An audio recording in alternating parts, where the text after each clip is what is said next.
Anti trust വിചാരണയിൽ ആദ്യ സാക്ഷിയായി Meta സിഇഒയും Facebook സഹസ്ഥാപകനുമായ mark Zuckerberg മൊഴി നൽകി. ഇൻസ്റ്റഗ്രാം, വാട്സ്ആപ്പ് ഏറ്റെടുക്കലുകളെക്കുറിച്ചുള്ള ചരിത്രപരമായ ആന്റി ട്രസ്റ്റ് വിചാരണയിലാണ് സക്കർബർഗ് തന്റെ നിലപാട് സാക്ഷ്യപ്പെടുത്തിയത്. അദ്ദേഹം തന്റെ സോഷ്യൽ മീഡിയ സാമ്രാജ്യത്തെ പ്രതിരോധിക്കാൻ ശ്രമിക്കുകയാണ്. ട്രംപ് വൈറ്റ് ഹൌസിലേക്ക് മടങ്ങിയെത്തിയാൽ ബിഗ് ടെക്കിനെതിരെ ആന്റി ട്രസ്റ്റ് നിയമം നടപ്പിലാക്കുന്നതിൽ നിന്ന് സർക്കാർ പിന്നോട്ടു പോകുമെന്ന സക്കർബർഗിന്റെ പ്രതീക്ഷകൾ വാഷിംഗ്ടൺ ഫെഡറൽ കോടതിയിൽ വിചാരണ ആരംഭിച്ചതോടെ തകർന്നുവെന്ന് വ്യക്തമാണ്. മെറ്റ കേസ് ഇപ്രകാരമാണ്. സക്കർബർഗിന് ഇൻസ്റ്റഗ്രാമും വാട്സാപ്പും വിൽക്കാൻ നിർബന്ധിതരായേക്കാം. കാരണം ഇവ രണ്ടും ഏറ്റെടുത്ത ശേഷം ആഗോള ശക്തി കേന്ദ്രങ്ങളായി ഇവ വളർന്നു. അങ്ങനെയെങ്കിൽ $1.4 ട്രില്യൺ മൂല്യമുള്ള കമ്പനിയെ നല്ലതല്ലാത്ത രീതിയിൽ വിചാരണ ബാധിക്കില്ലേ എന്നാണ് സംശയം. അവിടെയും തീരുന്നില്ല. ഈ വിചാരണയ്ക്ക് മെറ്റയുടെ ഭാവി മാത്രമല്ല, ഭാവിയിൽ ആന്റി ട്രസ്റ്റ് നിയമപ്രകാരം ടെക് ലയനങ്ങളെ എങ്ങനെ വീക്ഷിക്കാനാകാമെന്നും പുനർനിർമ്മിക്കാനാകുമെന്നും തീരുമാനിക്കാം. 2020 ഡിസംബറിൽ ട്രംപിന്റെ ആദ്യ ടേമിലാണ് മെറ്റയ്ക്കെതിരായ കേസ് ആദ്യം ഫയൽ ചെയ്തത്.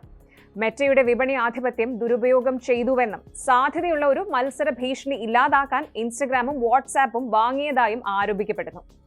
മെറ്റയുടെ നവീകരണമായിരുന്നില്ല അത്, മറിച്ച് മണി പവറിൽ തങ്ങൾക്ക് മുകളിൽ വളരാൻ സാധ്യതയുണ്ടായിരുന്ന പ്ലാറ്റ്ഫോമുകളെ ഇല്ലാതാക്കിയെന്നാണ് ആരോപണം. മാർക്കറ്റ്, അതായത് വിപണി എങ്ങനെ നിർവചിക്കപ്പെടുന്നു എന്നതാണ് കേസിന്റെ കേന്ദ്രബിന്ദു എന്ന് പറയാം. ടിക്ടോക്ക്, യൂട്യൂബ് പോലുള്ള പ്ലാറ്റ്ഫോമുകൾ ഒഴികെ സോഷ്യൽ കണക്ഷൻ ആപ്പുകളിൽ മെറ്റയാണ് ആധിപത്യം പുലർത്തുന്നതെന്ന് FTC വാദിക്കുന്നുണ്ട്. മെറ്റ എന്ന് പേര് മാറ്റിയ ഫേസ്ബുക്ക് എതിരാളികളെ ലക്ഷ്യം വെച്ചാണ് പ്രവർത്തിച്ചതെന്ന് ഫെഡറൽ ട്രേഡ് കമ്മീഷൻ, അതായത് FTCയുടെ അഭിഭാഷകർ വാദിക്കുന്നുണ്ട്. മത്സരം എക്കാലത്തെക്കാളും വളരെ കഠിനമാണെന്നും ഒരു മത്സരത്തിനേക്കാൾ അവരുടെ എതിരാളികളെ വാങ്ങുന്നത് എളുപ്പമാണെന്നും അവർ തീരുമാനിച്ചു. FTC അഭിഭാഷകൻ ഡാനിയൽ മാത്തസൺ വിചാരണയുടെ പ്രാരംഭ പ്രസ്താവനയിൽ പറഞ്ഞു. മത്സരം എക്കാലത്തെക്കാളും കഠിനവുമാണ്. ഒരു സ്ഥാപനം മെച്ചപ്പെടുത്തുന്നതിനും വളർത്തുന്നതിനുമുള്ള ഏറ്റെടുക്കലുകൾ യുണൈറ്റഡ് സ്റ്റേറ്റ്സിൽ നിയമവിരുദ്ധമല്ല. അതാണ് ഫേസ്ബുക്ക് ചെയ്തതെന്ന് മെറ്റ അഭിഭാഷകൻ മാർക്ക് ഹാൻസൺ തന്റെ മറുവാദം വ്യക്തമാക്കി. ലോകത്തിലെ മൂന്നാമത്തെ ഏറ്റവും ധനികനായ സക്കർബർഗ് വിചാരണയെ ചെറുക്കുന്നതിന് പകരം ഒരു ഒത്തുതീർപ്പിനായി US നേതാവിനെ പ്രേരിപ്പിക്കുന്നതിനായിട്ട് വൈറ്റ് ഹൌസ് ആവർത്തിച്ച് സന്ദർശിച്ചിട്ടുണ്ട്. ലോബിയിങ് ശ്രമങ്ങളുടെ ഭാഗമായി സക്കർബർഗ് ട്രംപിന്റെ സ്ഥാനാരോഹണ ഫണ്ടിലേക്ക് സംഭാവന നൽകുകയും കോണ്ടന്റ് മോഡറേഷൻ നയങ്ങൾ പരിഷ്കരിക്കുകയും ചെയ്തിട്ടുണ്ട്.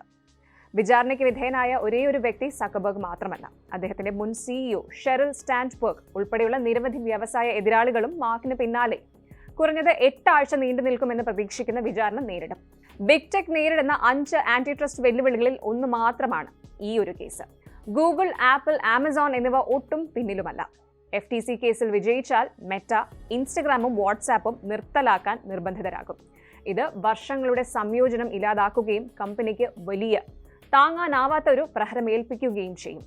2025 മെറ്റയുടെ US പരസ്യ വരുമാനത്തിന്റെ പകുതിയിലധികം ഇൻസ്റ്റഗ്രാം മാത്രം സംഭാവന ചെയ്യുമെന്ന് പ്രതീക്ഷിക്കുന്നു. ട്രയൽ ഏകദേശം 8 ആഴ്ച നീണ്ടു നിൽക്കുമെന്ന് പ്രതീക്ഷിക്കുന്നു.